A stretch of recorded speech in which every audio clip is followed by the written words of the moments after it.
नमस्कार, आप सभी का स्वागत है ऑनलाइन लर्निंग यूट्यूब चैनल पर। मैं पंकज आप सभी का स्वागत करता हूं। डियर फ्रेंड्स, आज संडे है तो आज आपका एक मॉक टेस्ट होगा। जैसे कि मैंने आपको कहा था कि मॉक टेस्ट आपके हुआ करेंगे हर संडे को, बट वो एक 31 मई से शुरू होंगे। बट मैंने सोचा कि चलिए इसी संडे को ही हम एक मॉक टेस्ट शुरू कर देते हैं। वैसे तो अभी तक हमने 4 ही क्लास दी है, 3 इंडियन पॉलिटी सीरीज की दी है और 1 पॉलिटिकल थ्योरी की दी है, ठीक है। पर हमने सोचा कि चलिए हम मॉक टेस्ट आज से ही शुरू करते हैं, इसी संडे से शुरू करते हैं डियर फ्रेंड्स। तो ये आपका फर्स्ट मॉक टेस्ट होगा। इसके अंदर मैं सिर्फ आपसे क्वेश्चन ही डिस्कस करूंगा, इसके अंदर मैं आपको आंसर डिस्कस नहीं करूंगा। आंसर डिस्कशन अगले वीक संडे को, यानी कि अगले संडे को 31 मई को किए जाएंगे। इस टेस्ट का आपने आंसर मुझे देना है, यानी कि इस टेस्ट के अंदर, इस मॉक टेस्ट के अंदर जितने भी क्वेश्चन पूछे जाएंगे, इसके अंदर 10 क्वेश्चन पूछे जाएंगे, उनका आंसर आप मुझे किस प्रकार दोगे मैं बता देता हूं। आप चाहें तो मुझे कमेंट बॉक्स के अंदर इसके आंसर दे सकते हैं, या फिर आप एक काम कीजिएगा, एक पेज पे इनके आंसर लिख लीजिएगा। जितने भी क्वेश्चन हैं उनके एक पेज पर आंसर लिख लीजिएगा और उसकी एक फ़ोटो क्लिक कर लीजिएगा। पेज पर आंसर लिखने हैं, उनकी फ़ोटो क्लिक करनी है और आपने इस वीडियो के डिस्क्रिप्शन बॉक्स के अंदर हमारा फेसबुक पेज का लिंक दिया गया है, उस पेज पर आपने जाना है। उसके अंदर सेंड मैसेज का एक बटन होगा। सबसे पहले आपने उस पेज को फॉलो करना है, उसके बाद उसके अंदर एक सेंड मैसेज का बटन होगा। उस पर आप जब सेंड मैसेज पे जाएंगे तो आप मुझे वो फ़ोटो भेज दीजिएगा, हेलो लिखकर। उसके बाद या फिर जैसे भी आप कुछ भी लिखकर उसमें कि भी डियर सर ये आप मतलब टेस्ट का आंसर है, ये कुछ भी लिख के आप वो फ़ोटो भेज दीजिएगा मुझे, ठीक है। उस सेंड मैसेज के अंदर मैं खुद उसके टेस्ट चेक करूँगा आपके, और अगले संडे को हम टेस्ट के जो आंसर भी डिस्कस करेंगे और किसने मुझे आंसर भेजे हैं। मतलब अगर आप चाहेंगे तो आपके नाम के साथ ही वो डिस्कस हम करेंगे अगली वीडियो में, यानी कि अगले संडे को, कि भी इस बच्चे ने, स्टूडेंट ने ये आंसर भेजे हैं, इसने ये भेजे हैं। अगर आप नाम नहीं बताना चाहेंगे तो कोई दिक्कत नहीं है, ठीक है। तो चलिए हम इस टेस्ट को शुरू करते हैं और इस वीडियो को ज़्यादा से ज़्यादा शेयर कीजिएगा इस टेस्ट। और मैंने आपको ये भी कहा था पहली वीडियो के अंदर कि अगर आपका अच्छा रिस्पांस मिला तो मैं मॉक टेस्ट जो है वो लाइव आके लिया करूँगा और आप सभी के साथ, जिसमें आप मुझे लाइव मॉक टेस्ट दिया करेंगे, साथ में आप मुझसे डायरेक्ट बात भी कर सकेंगे, ठीक है। अगर आपका अच्छा रिस्पांस रहा तो मैं देखता हूँ अगले वीक अगर आपका अच्छा रिस्पांस रहता है तो अगले संडे मैं आपके सामने लाइव आके मॉक टेस्ट दूंगा, ठीक है। चलिए शुरू करते हैं इस लेक्चर। देखिए सबसे पहला क्वेश्चन है डियर फ्रेंड्स आपके सामने, पढ़िए इस क्वेश्चन को। जब भारत परिषद अधिनियम 1909 आया तब भारत के वायसराय कौन थे? भारत परिषद अधिनियम जब 1909 आया था, मैंने बताया था, तब भारत के वायसराय कौन थे? Lord Mountbatten, Lord Canning, Lord Minto, Lord Dalhousie. आपने इन चारों में से आंसर जो है वो मुझे बताना है, ठीक है। लॉर्ड माउंटबेटन थे, कैनिंग थे, मिंटो थे या डलहौजी थे, आपने बताना है, ठीक है। सेकंड क्वेश्चन आपका, 15 सदस्यीय भारत परिषद की स्थापना कौन से अधिनियम के तहत की गई थी? ये भी मैंने आपको बताया था। देखिए जितने भी क्वेश्चंस आपके पूछे जाएंगे, मैं पिछली 4 वीडियोज़ के अंदर, 3 इंडियन पॉलिटी की और 1 पॉलिटिकल थ्योरी की, चारों वीडियोज़ में मैं सभी आंसर आपके बिल्कुल डिटेल में करवा चुका हूं। आप उन वीडियो को ज़रूर देखिए ताकि आपको एक एक पॉइंट समझ आ सके। पहली वीडियो के अंदर 1858 और 1861 के अधिनियम को अच्छे से कराया गया है।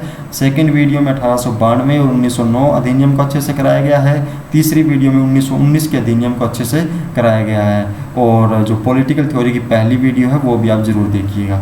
सेकंड क्वेश्चन की है, 15 सदस्यीय भारत परिषद की स्थापना कौन से अधिनियम के तहत की गई थी? आपने बताना है। अधिनियम 1861, अधिनियम 1858, अधिनियम 1919 या फिर इन तीनों में से कोई नहीं, ठीक है। आपने इसका आंसर मुझे बताना है, ये मैं करवा चुका हूँ। भारत परिषद की स्थापना, भारत परिषद क्या थी वो हम अगले ही वीडियो के अंदर सारी चीज़ डिस्कस करेंगे। इसके अंदर मैंने बता दिया आपको पिछली 4 वीडियोज़ में, आप उनको देख लीजिएगा, ठीक है, और इसका आंसर मुझे दीजिएगा। अगला क्वेश्चन, लॉर्ड चेम्सफोर्ड कौन थे? लॉर्ड चेम्सफोर्ड कौन थे आपने बताना है। भारत सचिव थे, वायसराय थे या ब्रिटेन के प्रधानमंत्री थे या इन तीनों में से कोई नहीं, ठीक है। आपने आंसर इसका मुझे बताना है। भारत सचिव, वायसराय, ब्रिटिश प्रधानमंत्री या फिर इनमें से कोई नहीं, लॉर्ड चैम्सफोर्ड। ओके, चलिए आगे बढ़ते हैं। किस अधिनियम के तहत, अगला क्वेश्चन आपका फोर्थ क्वेश्चन, किस अधिनियम के तहत गैर सरकारी सदस्यों की संख्या बढ़ाकर 10 से 16 के बीच की गई थी? कौन सा एक ऐसा अधिनियम आया था, मैंने बताया था, जिसके अंदर जो गैर सरकारी सदस्य कौन होते थे? गैर सरकारी सदस्य मतलब जो भारत के लोग थे वो गैर सरकारी सदस्य कहे जाते थे। ठीक है, तो उनकी संख्या 10 से 16 यानी कि कम से कम 10 और -10 और +16 यानी कि कम से कम मिनिमम 10 और मैक्सिमम 16 के बीच की कौन से अधिनियम के तहत की गई थी? 1892, 1861, 1909, 1919। इन चारों में से मुझे आपने आंसर बताना है। अगला क्वेश्चन, साइमन कमीशन भारत कब आया था? ये मैंने आपको पिछली वीडियो में बताया था, तो आप इसको ज़रूर बताइएगा मुझे आंसर। ठीक है, इसको मैंने आपकी एक वीडियो जो साइमन कमीशन का बताया था उसको मैंने कंप्लीट नहीं कराया था। साइमन कमीशन को मैं कंप्लीट कराऊंगा, जो कल की वीडियो डालेंगे हम। ठीक है, उसके अंदर आपको साइमन कमीशन को भी और अच्छे से कंप्लीट करवाया जाएगा। पर ये मैं ज़रूर बता चुका था कि भारत कब आया था साइमन कमीशन। आपने मुझे आंसर देना है 1919, 1931, 1923, 1927 में से आप क्या आएगा वो आपने मुझे बताना है। ठीक है, चलिए अगला है 1919 अधिनियम के तहत केंद्रीय राज्यसभा में कुल 60 सदस्य थे, उनमें से कितने निर्वाचित होते थे? मैंने आपको बताया था कि 1919 अधिनियम के अंदर जो केंद्रीय जो परिषद थी उसको 2 भागों में बांट दिया गया था। द्विसदनात्मक व्यवस्था कर दी गई थी, एक तो लोकसभा और एक राज्यसभा, यानी कि एक केंद्रीय विधानसभा कहते थे और एक राज्य परिषद कहते थे। हम उसको लोकसभा और राज्यसभा के नाम से अभी जानते हैं। उसमें जो राज्यसभा थी ना, उसमें 60 सदस्य हुआ करते थे। कितने सदस्य हुआ करते थे? 60 सदस्य हुआ करते थे। मैं बता चुका हूँ ये आपको पहली वीडियो में, यानी कि पिछली वीडियोज़ में आपको मैं बता चुका हूँ। 60 सदस्य हुआ करते थे। उनमें से कितने निर्वाचित होते थे आपने ये बताना है। 26 निर्वाचित होते थे, 31 निर्वाचित होते थे, कि 34 होते थे, कि 41 होते थे? 26, 31, 34, 41 आपने मुझे बताना है। और जितने और कितने बाकी मनोनीत होते थे और इतने इनमें से कोई एक निर्वाचित होते थे। ठीक है, यानी कि अगर मान लीजिए 26 आंसर आएगा तो इसका जो 34 मनोनीत होंगे, 31 आंसर आएगा तो बाकी जो बच गए जैसे कि 29 मनोनीत हो गए। मनोनीत गवर्नर जनरल करते थे। ठीक है, और 34 अगर मान लीजिए आंसर आएगा तो 26 आपके मनोनीत हो गए। 41 अगर मान लीजिए आंसर आएगा तो 19 आपके मनोनीत हो गए। ठीक है, आपने मुझे आंसर बताना है कि निर्वाचित कितने होते थे। ठीक है, चलिए आगे बढ़ते हैं। गवर्नर जनरल को किस अधिनियम के बाद वायसराय कहा जाने लगा? देखिए पहले क्या कहा जाता था? पहले बंगाल का गवर्नर जनरल कहा जाता था, उसके बाद इन्हें गवर्नर जनरल कहा जाने लगा, उसके बाद इन्हें वायसराय कहा जाने लगा। आपने ये बताना है कि गवर्नर जनरल को वायसराय कौन से अधिनियम के बाद कहा जाने लगा? 1784, 1813, 1858, 1861। ठीक है, आपने मुझे ये बताना है। चलिए अगला क्वेश्चन है, सत्येंद्र सिन्हा को किस अधिनियम के तहत गवर्नर जनरल की कार्यकारिणी में नियुक्त किया गया? ये मैं आपको वीडियो में बता चुका हूँ, आप वीडियोस देख लीजिएगा। ठीक है, वैसे मैंने आपको उस वीडियो के अंदर इसकी डिटेल नहीं बताई थी, पर जो हम नोट्स बनवाते हैं उस नोट्स के अंदर ये लिखा गया था, आपने देखा होगा उस वीडियो के अंदर। अगर नहीं देखा तो ज़रूर देखिएगा कि सत्येंद्र सिन्हा को ना जो गवर्नर जनरल की जो कार्यकारिणी थी, इसके अंदर जो गवर्नर जनरल की कार्यकारिणी थी उसके अंदर एक भारतीय को नियुक्त किया गया था। और जो भारतीय को नियुक्त किया गया था सबसे पहले उन्हें वो कौन थे? वो सत्येंद्र सिन्हा। कौन थे वो? सत्येंद्र सिन्हा थे। जो गवर्नर जनरल की कार्यकारिणी के अंदर पहला भारतीय नियुक्त किया गया था वो थे सत्येंद्र सिन्हा। ठीक है, इन्हें विधि सदस्य बनाया गया था। कौन सा सदस्य बनाया गया था? इन्हें विधि सदस्य। ओके, और कौन से अधिनियम के बाद तहत इन्हें नियुक्त किया गया था ये आपने बताना है। 1861, 1892, 1909 या 1919, ये आपने मुझे बताना है। ठीक है, चलिए अगला क्वेश्चन है 9वां क्वेश्चन। भारत शासन अधिनियम 1919 के तहत प्रांतीय विषयों को किस या किन भाग या भागों में बांटा गया? इसमें से आंसर 1 भी आ सकता है, 2 भी आ सकता है, इसका मतलब ये है।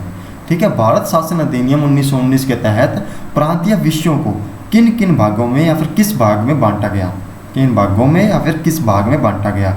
संरक्षित विषय, हस्तांतरित विषय, लोकप्रिय विषय या 1 और 2? 1 और 2 का मतलब कि संरक्षित और हस्तांतरित दोनों आएंगे।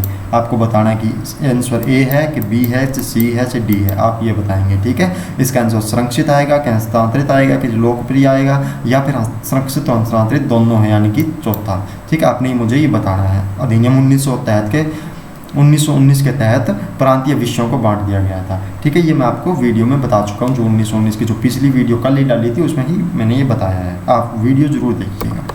ठीक है, अगला क्वेश्चन है, ये क्वेश्चन पॉलिटिकल थ्योरी से है स्टूडेंट्स, जो कल मैंने पहली वीडियो डाली थी पॉलिटिकल साइंस की, जो पॉलिटिकल थ्योरी की।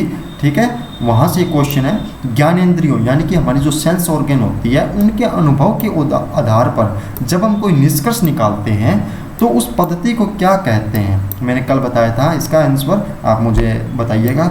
चिंतन मूलक पद्धति, अनुभव मूलक पद्धति या फिर दोनों, यानी कि चिंतन मूलक और अनुभव मूलक दोनों, या फिर इनमें से कोई नहीं, आपने मुझे बताना है इसका आंसर।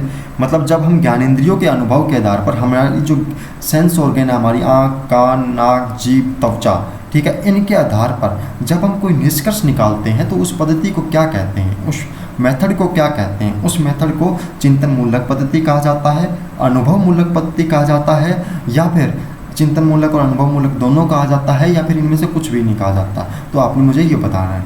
ठीक है, चलिए, और इन सभी के ये क्वेश्चन आपके कंप्लीट हुए। ठीक है, इन सभी के आंसर आपने मुझे चाहे कमेंट बॉक्स में दे देने हैं, चाहे फेसबुक पेज जो इसके अंदर डिस्क्रिप्शन बॉक्स के अंदर फेसबुक पेज का लिंक दिया गया है, उस पेज के अंदर सेंड मैसेज का बटन है, आप उस मैसेज के अंदर जाकर इन सभी क्वेश्चंस का आंसर एक पेज पर लिखकर फोटो क्लिक कर उन मैसेज के अंदर आप मुझे भेज सकते हैं। मैं खुद सभी आपके आंसर चेक करूंगा और अगले संडे को हम इसके बारे में डिस्कस करेंगे, एक एक आंसर के बारे में हम डिस्कस करेंगे और नए क्वेश्चन भी मैं आपके लिए लेके आऊँगा। और ये वीडियो कैसी लगी आपको ये भी मुझे बताइएगा, ज़्यादा से ज़्यादा इस वीडियो को शेयर कीजिएगा। ठीक है, चलिए, आप सभी का धन्यवाद, थैंक यू।